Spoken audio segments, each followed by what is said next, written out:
Bueno, dijimos que este programa de feos, suyos y malos tenía dos capítulos. El que tiene que ver con el juicio por los hechos terroríficos de AMIA, y hoy vamos a hablar con Horacio Echeverri. ¿Quién es Horacio? Es el doctor que representa a los familiares y las víctimas del atentado a la AMIA, de la Asociación de Familiares 18J.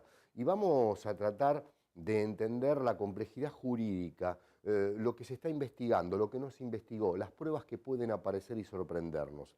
Sobre este tema, ya mismo vamos a compartirlo con ustedes en este Feo, Sucios y Malos.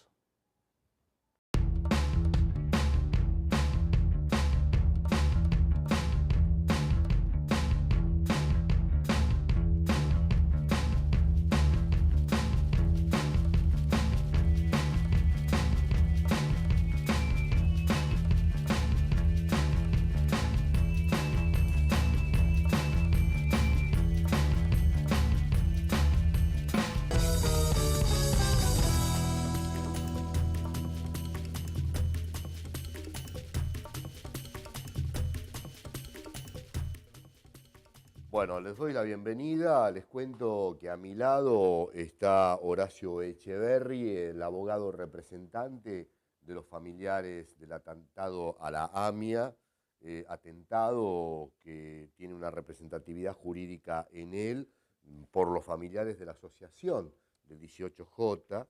Empieza el juicio oral. Ayer ustedes escucharon a Sergio Burnstein aquí, charlando en esta misma silla, y teníamos una mirada, un análisis. Ahora vamos a tratar de entrar por otro lado. Horacio, gracias por estar. Gracias a ustedes por la invitación. Bueno, la primera pregunta tiene que ver con la estrategia de ustedes frente a este juicio. ¿Qué es lo que van a tratar de desencubrir en primer lugar? Porque hay una cantidad de cuestiones muy, muy tapadas, ¿no es cierto?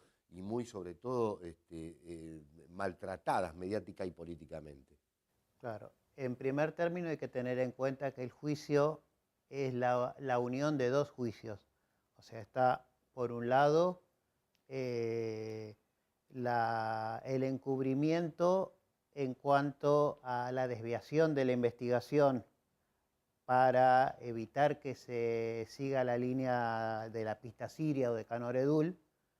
Y por otro lado está el pago de los $400.000 o pesos a Tellelín para que cambie su declaración y con ella impute o señale a la policía bonaerense. Entonces, si bien ambos juicios van a concurrir en un solo debate, son dos objetos bastante separados que hay que probar y que todo hace a la desviación, por así decir, o a un proyecto común, de un proyecto delictivo desde ya, de distraer de los verdaderos responsables del atentado y señalar a gente que era totalmente ajena al hecho que se investigaba. En el primero de los casos se investiga y vamos a tratar de probar que el entonces presidente Menem ordenó desviar o dejar de investigar a su familia amiga Canoredul, para lo que ordenó a la CIDE en cabeza de Anzorregui y a la Policía Federal en cabeza de Palacio en ese momento y del comisario Castañeda, que alteraran o que desvirtuaran determinados procedimientos, entre ellos un allanamiento muy, muy importante, y de esa manera distraer la investigación respecto de la familia Canoredul y direccionarla hacia otro lado. Y por el lado de Tellelín, del pago se va a probar que el doctor Galeano negoció con Tellelín el pago de $400.000 en aquel momento, en 2 pagos que se hicieron a la concubina de Tejelín para que cambiara su versión original sobre la identidad de a quienes había entregado la traffic que había armado él, y diciendo que en lugar de lo que había dicho antes, que se lo habían venido a comprar una persona que le mintió en el nombre y cosas así, que en realidad se le había entregado por una extorsión a la policía, a gente de la brigada de Vicente López y de Lanús de la Policía de la Provincia de Buenos Aires. Horacio, hablábamos ayer con Sergio sobre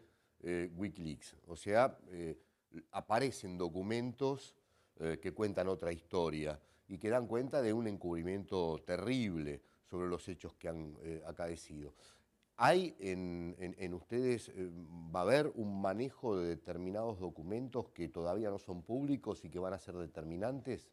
Estamos analizándolo, estamos analizando cómo sostener esa prueba surgida de los Wikileaks con otras pruebas, dado que nos señala que esta complicidad es mucho más amplia y nos lleva desgraciadamente a que autoridades comunitarias e incluso representantes de una de las entidades víctimas como es Daya y AMIA, hayan intervenido en forma directa para encubrir el atentado.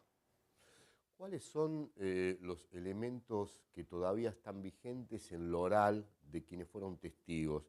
A la hora en que suceden los hechos, había una fluidez de tránsito humano en la zona y es sorprendente la poca cantidad de testimonios que hoy todavía están en juego, digamos, de gente que vio muchas cosas, ¿no? Incluso el famoso auto, el coche bomba y todo lo demás. O sea, ¿se va a poder demostrar, va a aparecer algún nuevo testigo en torno de todo esto? En forma directa respecto del atentado, no debiera aparecer en No este debiera juicio, aparecer. porque no es el objeto de este juicio. Correcto.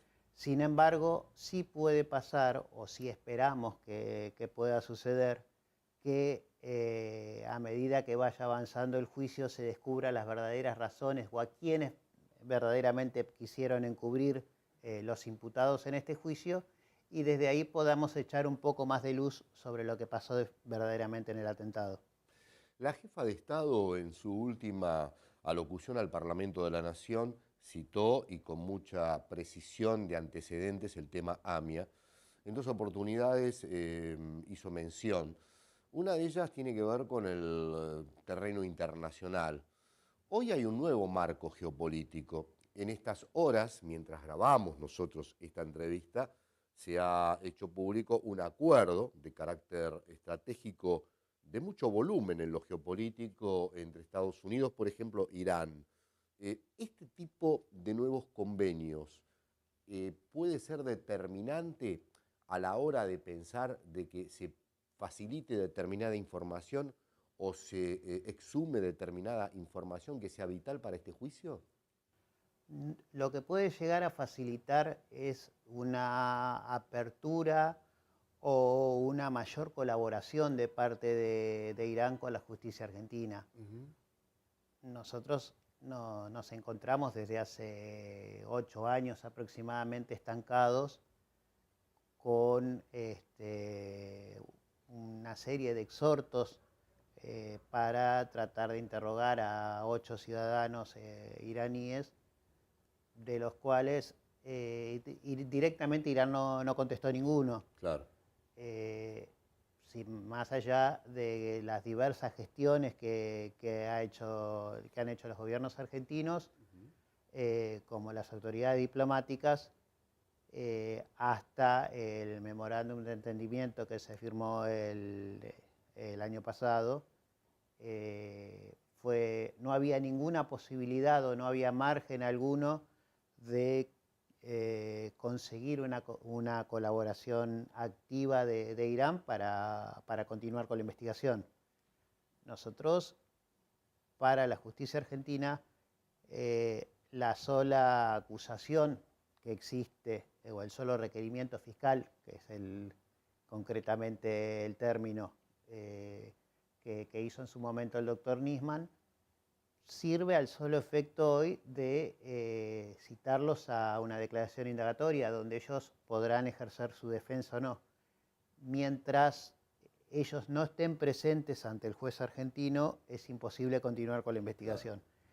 Entendemos, o es posible, que a partir de esta apertura del gobierno de iraní, podría llegar a surgir una colaboración mayor con nuestra justicia. El memorándum argentino-Irán Sí. Y Nisman, para terminar, ¿no? ¿Cuánto ha echado por la borda el rol de Nisman a la hora de encontrar la verdad y la justicia en este juicio que se abre hoy? No tan...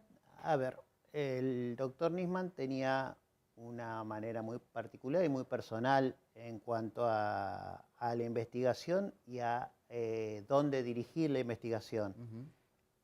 Y hace bastante tiempo ya que nosotros veníamos señalando de que él se había concentrado excesivamente en la acusación hacia Irán, y que incluso en ese proceso había dejado de lado la investigación de lo que es la conexión local, porque nosotros nos encontramos con el inconveniente siempre de cómo unir a Tejeldín, que es quien dispuso, el último que conocemos que tuvo de la camioneta, con Moshe Rabani y con la gente que señala a Nisman como ideólogos del atentado. Entonces, todo ese lapso de esa unión que llevó o que nos podría explicar cómo se produjo el atentado, Nisman no le prestó demasiada atención, para no decir ninguna, y se concentró en aquella acusación, que nosotros no la negamos, al contrario, nosotros queremos que vengan los iraníes, que lo podamos interrogar en un tercer país o que de alguna manera podamos continuar con la investigación. Sentimos que hace 8 años que toda esa parte de la investigación o de todo lo que tiene que ver con descubrir qué es lo que pasó en el atentado está congelado directamente. Y sobre la parte local no se hizo absolutamente nada. Por último, me gustaría una reflexión sobre la cantidad de personajes visibles y muchísimos invisibles que están impunes, que operan alrededor de la causa, sobre el plano nacional y sobre el plano extranjero. Si ustedes creen que en algún momento van a poder ser descubiertos en su accionar, y si además creen que que tienen aún mucho espacio para seguir actuando en este encubrimiento, porque hay un relato que no está mediáticamente hablando a la hora de ofrecerle a la sociedad lo que hay detrás de toda esta oscuridad, de este encubrimiento, y lo que hay son sujetos concretos y puntuales en un accionar preciso, con calendarios muy específicos, ¿no? Aspiramos a que se pueda vislumbrar un poco más quiénes intervinieron verdaderamente en el encubrimiento y a quién encubrieron, porque tenemos solo una parcialidad. A medida que vamos avanzando, aparecen nuevos actores, algunos, esta es una investigación que es muy, muy larga y que tiene muchísimos imputados. O sea, hay una parte que todavía está en instrucción, que la tiene el doctor Lijo, donde se está investigando a una veintena de personas que algunos ni siquiera han sido indagados todavía. Y creemos que hay mucha gente más que puede llegar a la misma situación, y esperamos que a mucha de ella quede al descubierto en el juicio oral. Te quiero agradecer muchísimo, Horacio Echeverri. No, muchas gracias a ustedes nuevamente. Este momento, todo lo que nos has podido proveer, y vamos a seguir de cerca el desarrollo. Ojalá tengamos justicia, porque, como decía cerca de usted, sin ella difícilmente podamos tener paz. Con ustedes nos reencontramos mañana con otro Feo, Sucios y Malos. Gracias, gracias. Muchas gracias a ustedes.